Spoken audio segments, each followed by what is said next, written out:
मुहर्रम जे अंदर हिन माह मुहर्रम जे अंदर फारूक उमर थियो शहीद मिठो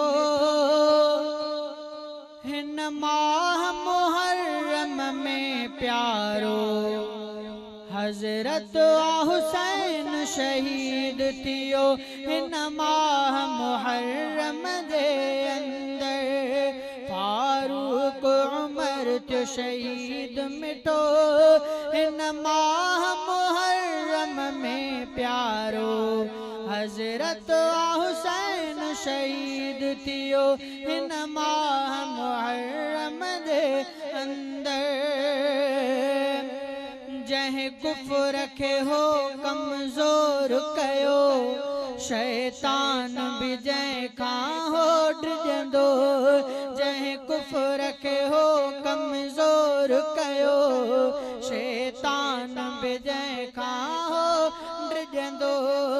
जंहिं कुफ्र खे हो कमज़ोर कयो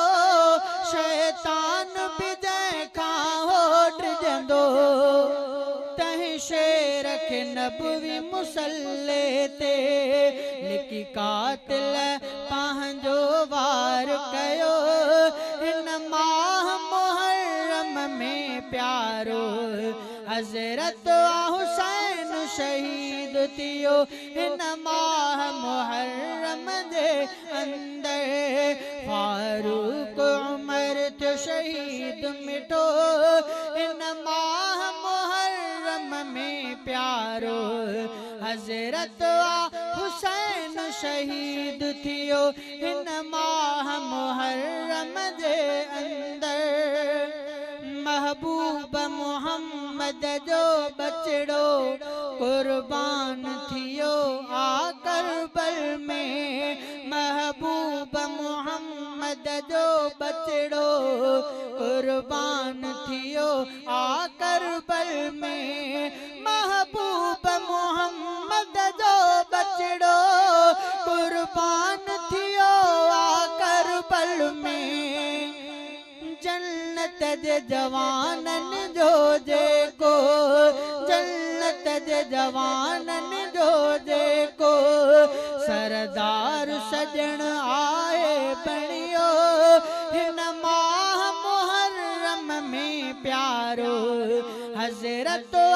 हुसैन शहीद थियो हिन माह मुहर्रम जे अंदर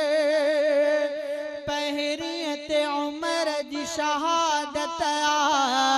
ऐं साल जो पहिरियों महीनो आ पहिरियत उमर जी शहादत ऐं साल जो पहिरियों महीनो आ पहिरियत उमर जी शहादत ऐं साल जो पहिरियों महीनो आ हिन एॾी अज़ीम शहादत सां माणे त वयो रुतबो वॾो हिन माह मुहर्रम में प्यारो हजरत हुसैन शहीद थियो हिन माह मुहर्रम जे अंदर फारूक उमर थियो शहीद मिठो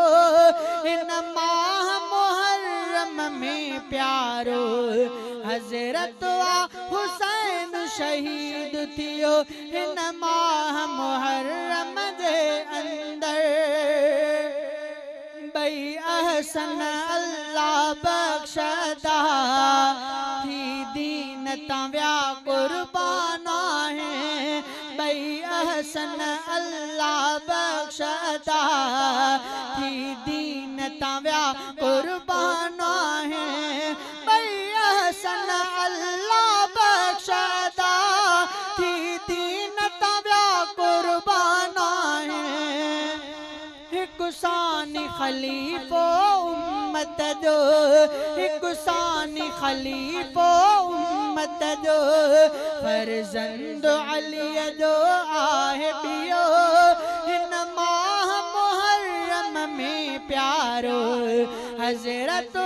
हुसैन शहीद थियो हिन माह मुहर्रम जे अंदर फारूक उमर थियो शहीद मिठो हिन माह मुहर्रम में प्यारो हजरत हुसैन शहीद थियो हिन माह मुहर्रम जे अंदर।